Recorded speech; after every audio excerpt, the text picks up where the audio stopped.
যুব সমাজের মনে নতুন প্রাণের সঞ্চার করবে ধর্ম সত্য সম্পর্কে স্বামী বিবেকানন্দের বাণী।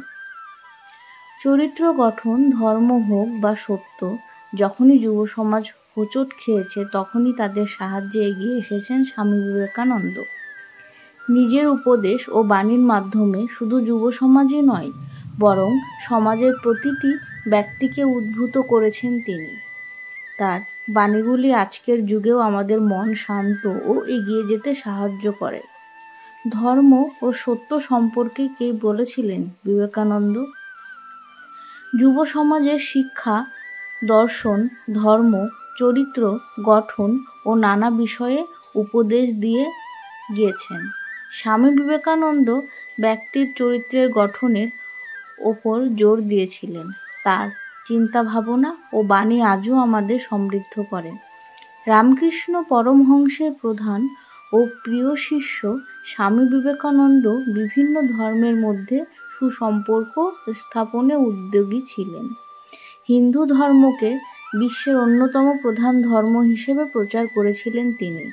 আবার সত্য সম্পর্কে নিজের বাণীর মাধ্যমে বিশ্ববাসীকে সত্যের পথে হাঁটার অনুপ্রেরণা প্রদান করেছিলেন। স্বামী বিবেকানন্দ নিজের ধর্ম ও সত্য সম্পর্কিত ধারণা প্রকাশ্যে এনেছেন। পবিত্র ও নিঃস্বার্থ হতে চেষ্টা করো, তার মধ্যেই রয়েছে সমস্ত ধর্ম। ধর্ম এমন একটি ভাব যাহা পশুকে মনুষ্যত্বে ও মানুষকে দেবত্বে উন্নতি করে। প্রার্থনা করা অপেক্ষা প্রাণ খুলিয়া হাসা অনেক ভালো। দুঃখের হাত হইতে নিষ্কৃতি লাভ করো। ভগবান যদিও সর্বত্র আছে, কিন্তু তাকে আমরা জানতে পারি কেবল মানব চরিত্রের মধ্য দিয়ে। জগতে যদি কিছু পাপ থাকে, তবে দুর্বলতার সেই পাপ। সকল প্রকার দুর্বলতা ত্যাগ করো। দুর্বলতায় মৃত্যু, দুর্বলতায় পাপ। প্রথমে অন্যের ব্যবস্থা করতে হবে, তারপর ধর্ম। মানুষের সেবাই হলো ভগবানের সেবা। মানুষের শক্তি ও সাহসিকতাই ধর্ম। দুর্বলতা ও কাপুরুষ পাপ। অপরকে ভালোবাসাই ধর্ম, অপরকে ঘৃণা করাই পাপ। ঈশ্বর ব্যতীত জীবনের উচ্চতর লক্ষ্য আর কি হতে পারে? ঈশ্বর স্বয়ং মানুষের সর্বোচ্চ লক্ষ্য। তাহাকে দর্শন করো, তাহাকে সম্ভোগ করো। ঈশ্বর অপেক্ষা উচ্চতর বস্তু আমরা ধারণা করতে পারি না, কারণ ঈশ্বর পূর্ণস্বরূপ।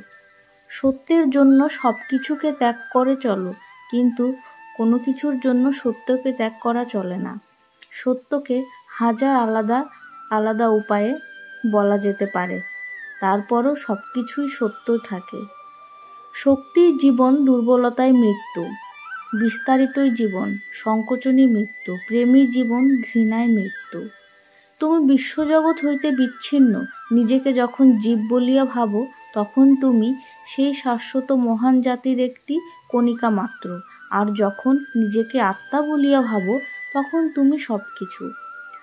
আমরা যেন প্রদীপ স্বরূপ, আর ওই প্রদীপের জ্বালাটাকেই আমরা জীবন বলি। যখনই অম্লজান ফুরিয়ে যাবে, তখন আলোটাও নিভে যাবে। আমরা কেবল প্রদীপটাকে সাফ রাখতে পারি। জীবনটা কতগুলি জিনিসের মিশ্রণে উৎপন্ন।